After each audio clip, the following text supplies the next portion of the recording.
Sir, ও sir, আমি না আপনার চাকরিটা করতে পারবো না। চাকরি করতে পারবো না? কিন্তু কেন?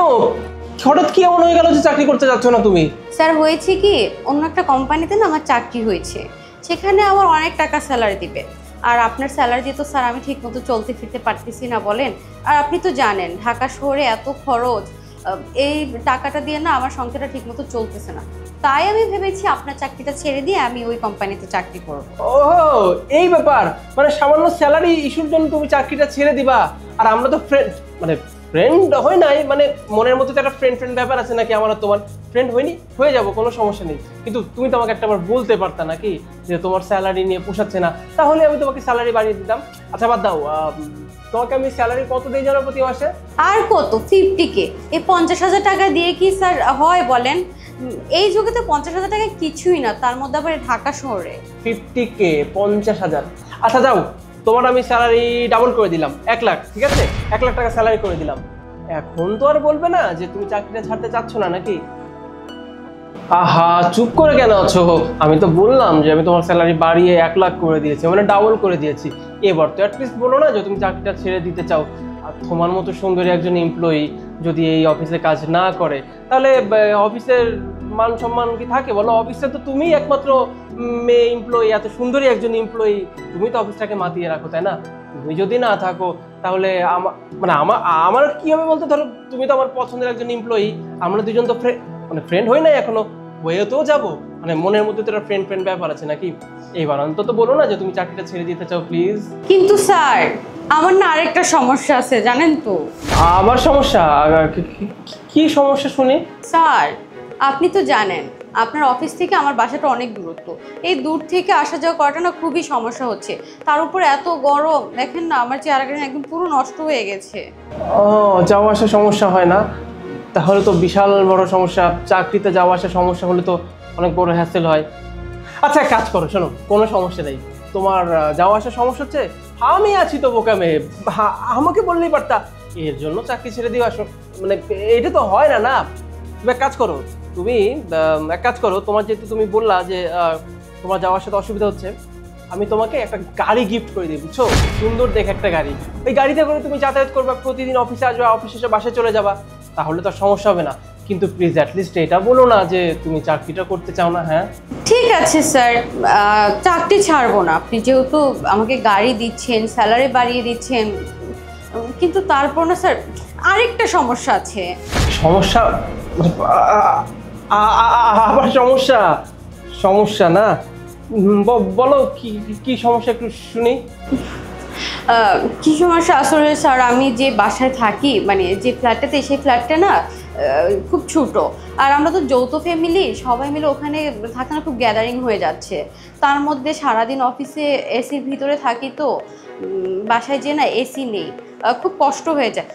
আচ্ছা স্যার, আপনি আমার জন্য আর কত করবেন? এমনিতে স্যালারি বাড়িয়ে দিচ্ছেন, তার উপরে গাড়িও একটা গিফট করেছেন। আমি একটা কাজ করি স্যার, আপনাকে আমার জন্য এত কষ্ট করতে হবে না। আমার তো ওই অফিসের থেকে বলেছে কি, যদি আমি ওখানে জয়েন করি আমাকে একটা ফ্ল্যাট কিনে দেবে, তাই আমি ওই অফিসে জয়েন করে যাই। আরে ধুর, ছোট ফ্ল্যাটে থাকো। আহা বোকামে, তুমি ছোট ফ্ল্যাটে তো আমাকে আগে বললেই পারতা। এই যে সারাদিন কাজ করে বাসায় যাওয়ার পরে ছোট একটা ফ্ল্যাটে থাকো, ফ্ল্যাটে বোধহয় এসিও নেই, তাই না? এই তো দেখেছো, এই জন্য তোমার চেহারাটা দিন দিন নষ্ট হয়ে যাচ্ছে। যে গরম পড়ছে, আমাকে বললেই পারতা। আমি তো আছি, তোমার ফ্রেন্ড, মানে ফ্রেন্ড হই নাই, হয়ে যাবো। আমি যে কি বলবো, মানে তোমার সঙ্গে কথা বলতে আমার বেশ ভালো লাগে, এত সুইট তুমি। তুমি বললে না তুমি যে ফ্ল্যাটে থাকো সেই ফ্ল্যাটটা অনেক ছোট ফ্ল্যাটে তোমার হয় না। তোমাকে আমি একটা ফ্ল্যাট গিফট করে দিলাম, যাও 300 ফিট পূর্বাচলে একটা বড় দেখে ফ্ল্যাট গিফট করে দিব, ডুপ্লেক্স। তাও প্লিজ অন্তত এবার অন্তত বলো না যে তুমি চাকরিটা ছেড়ে দিতে চাও। হ্যাঁ সত্যি স্যার? আপনি আমার জন্য আবার ফ্ল্যাটও কিনে দিবেন? স্যার, আমি আপনার চাকরিটা করতে পারবো না, আরেকটা সমস্যা আছে। আহা, এত সমস্যার সমাধান করার পরে আবার আরেকটা সমস্যা? প্রথম সমস্যার সমাধান করলাম, দ্বিতীয় সমস্যার সমাধান করলাম, তৃতীয় সমস্যার সমাধান করলাম, এখন আবার চতুর্থ সমাধান? আচ্ছা বলো কি, আমি তো আছি, আমি সমস্যার সমাধান করে দিব, বলো।